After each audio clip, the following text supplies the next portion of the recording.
Every time a new science fiction RTS appears, the same dangerous question begins appearing in my mind: could this finally be the next StarCraft?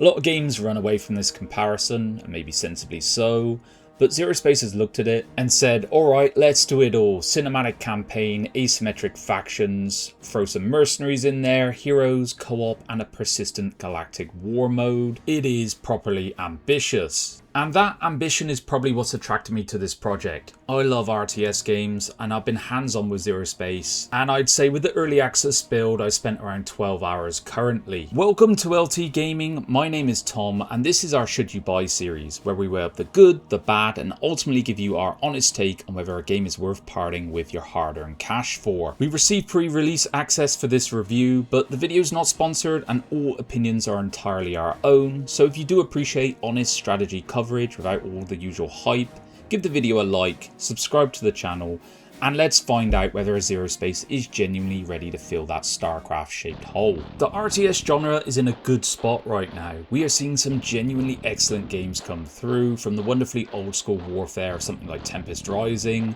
to the defensive creativity of Cataclysmo. After years of being repeatedly informed that the genre is dead, RTS games have responded quite stubbornly, refusing to lie down. Many of these new releases are chasing what made the golden age of RTS games so special: distinctive factions, some good old-fashioned base building, and memorable campaigns. And I'm delighted to see the return, but nostalgia alone can't carry the genre forever.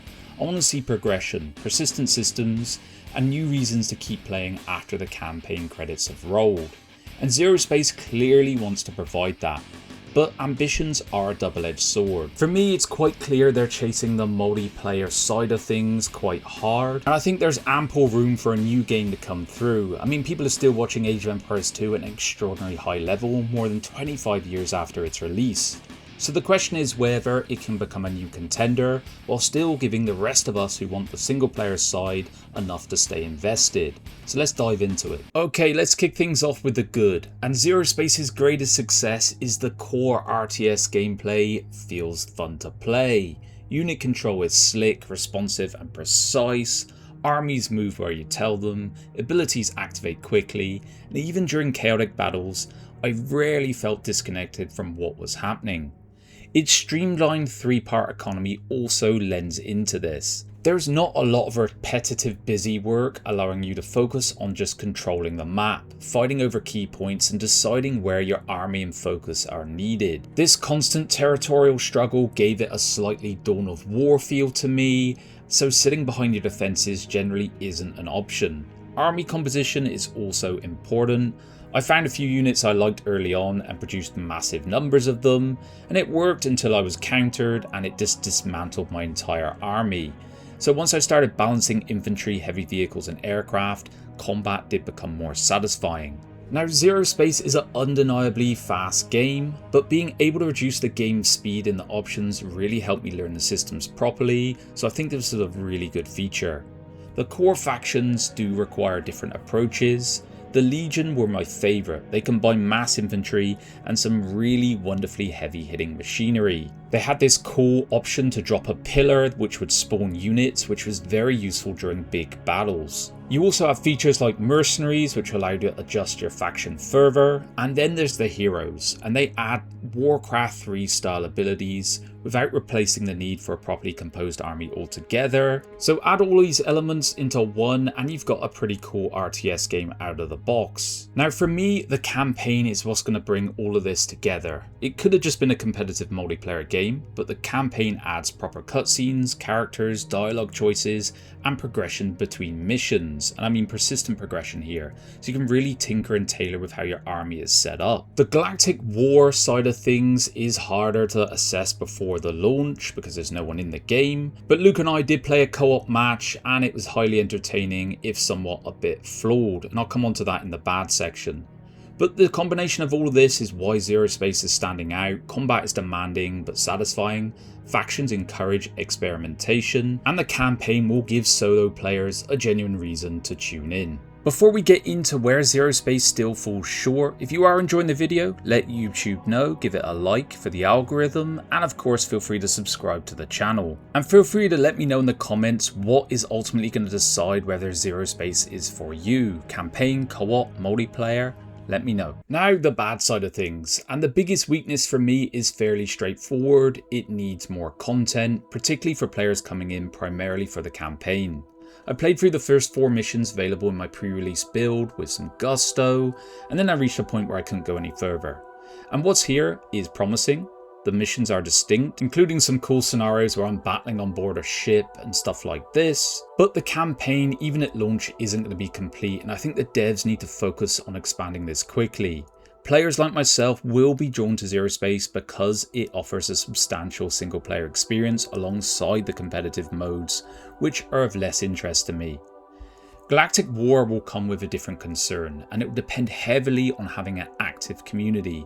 The mode is built around large numbers of players joining factions and contributing towards a persistent galactic conflict. Now, no one was around pre-release, so I only played a few scenarios against the AI. They had some interesting premises, but I couldn't properly judge whether the wider territorial system will create a sense of competition and progression as it promises. Co-op showed the balance still needs work with this game.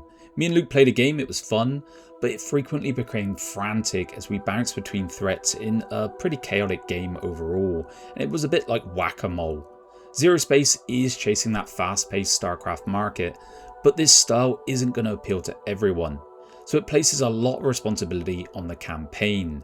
Without enough single player content, ZeroSpace could seem somewhat one-dimensional for anyone who doesn't want to spend their time in competitive multiplayer.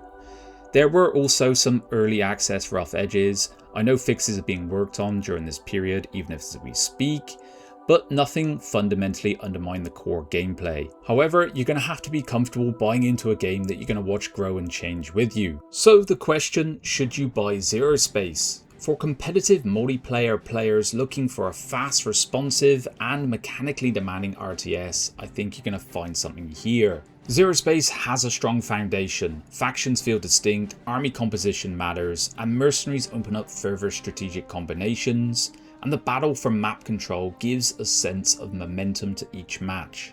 It's clearly chasing the StarCraft end at the RTS spectrum, and for players waiting for a new contender within that space, this is one of the most convincing attempts I've seen in some time. I think this will be further augmented by the Galactic War layer. The idea of players joining factions and contributing towards a persistent struggle is pretty cool.